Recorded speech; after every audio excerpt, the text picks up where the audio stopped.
একবারে জুপটা ধরে বসে রয়েছে, মনে হয় যেন অসুস্থ। যে যেরকম সাজেশন দিছে ওই রকম করার চেষ্টা করতেছে। সকালবেলা টার্কিটার অবস্থা পুরোই খারাপ ছিল। আসসালামু আলাইকুম ওয়া রাহমাতুল্লাহি ওয়া বারাকাতুহু। বাবা চলে আসছে আমাদের 3 তলা নতুন সেটআপের মধ্যে। আসছে মূলত আমাদের এখানে যে মুরগিগুলো আছে, নতুন মুরগিগুলো, এগুলা ডিম পাড়া শুরু করছে আলহামদুলিল্লাহ। ওই ডিমগুলো সংগ্রহ করার জন্য এখানে যে মুরগিগুলো দেখতেছেন এগুলো হচ্ছে আমাদের দেশি এবং ফাইটারের ক্রস। আর এগুলা রাখার পিছনে একমাত্র কারণ হচ্ছে এগুলা দেশির থেকে একটু বড় হয় এবং ওজনও অনেক বেশি। এরপরে বাবা এই পাশে যে সাদা গলা ছিল মুরগিগুলো আছে আমাদের নতুন, এগুলা ডিম পাড়া শুরু করছে দেখেন মাশাআল্লাহ। আর ওইখান দিয়ে দেখেন একটা মুরগি বসে রয়েছে, মানে একবারে জুপটা ধরে বসে রয়েছে, মনে হয় যেন অসুস্থ না, বেচারা অনেকক্ষণ থেকে চেষ্টা করতেছে একটা ডিম পাড়ার জন্য। দেখেন অবশেষে ডিম পাড়িয়ে দিছে। এই মুরগিগুলো আমাদের ঘরে একবারে নতুন। আমাদের যে বাচ্চাগুলো দেখছিলেন না অনেকদিন আগে, ওই বাচ্চাগুলো এখন বড় হয়ে ডিম পাড়া শুরু করছে। এদের মা বাবা তো এখন আর নাই, তো এরাই আমাদের ঘরের ভবিষ্যৎ। বাবা চলে আসছে দোতলা আমাদের টার্কির মেলটার কি অবস্থাটা দেখার জন্য। আপনারা তো জানেনই আমাদের টার্কির মেলটা হঠাৎ করে অসুস্থ হয়ে গেছে। যদিও হঠাৎ না, আমাদের এদিকে প্রচুর পরিমাণে গরম পড়তেছে আর এই গরমে স্ট্রোক করছে। হিট স্ট্রোক করায় টার্কিটারে নিয়ে আমরা খুবই বিপদে আছি। আমরা সর্বোচ্চ চেষ্টা করতেছি টার্কিটারে সার্ভাইভ করানোর জন্য।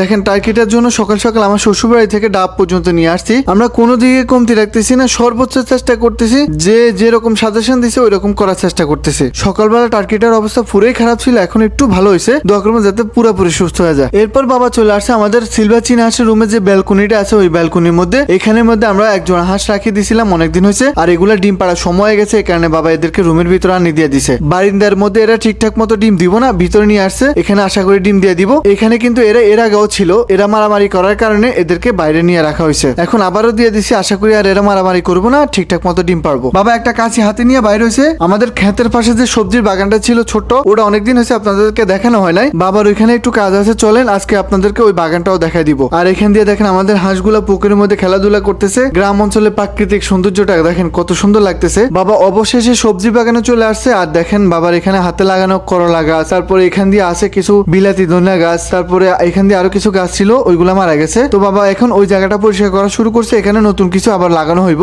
দেখেন এখান দিয়ে আমাদের সোনালী ফসল পাকি গেছে। খুব দ্রুত এই ধানগুলা কাটতে হইব, আর কাটলে তো তখন আপনাদেরকে অবশ্যই দেখানোর চেষ্টা করব। আর এখানে কি লাগানোর জন্য বাবা এটা পরিষ্কার করতেছে পরবর্তী ভিডিওতে অবশ্যই জানানোর চেষ্টা করব।